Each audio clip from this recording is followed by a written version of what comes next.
memory I have is of New Year's Eve day. That was always a retreat day. And you were expected, of course, to reflect on the past year and what resolutions you were going to make for the new year. That was special. One of the things that I remember is even here, one of our New Year's Eve party. And it was the fact that we had a group of us gathered for the New Year's Eve party. And we had a great time, lots of food and all of that. But then we formed a circle for our prayer. And I don't know if it was Father or someone asked us to reflect on the past year and then to name particularly an intention or a blessing that we wished for in the new year. And it was really very, very touching. It really was. And so we could all pray for each other's intention.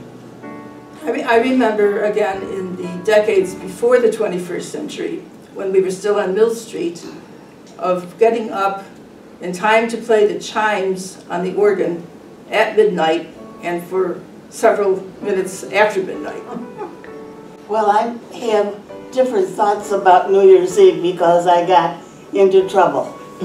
And we were all supposed to be very good and have a reflective day like she said, a retreat day.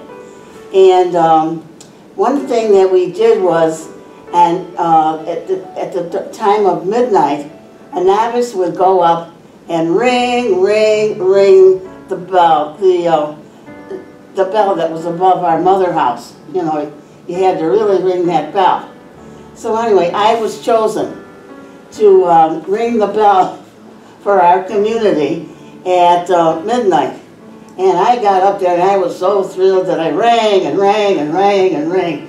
So I rang and rang and rang. And the people in Waynesville heard all this ringing.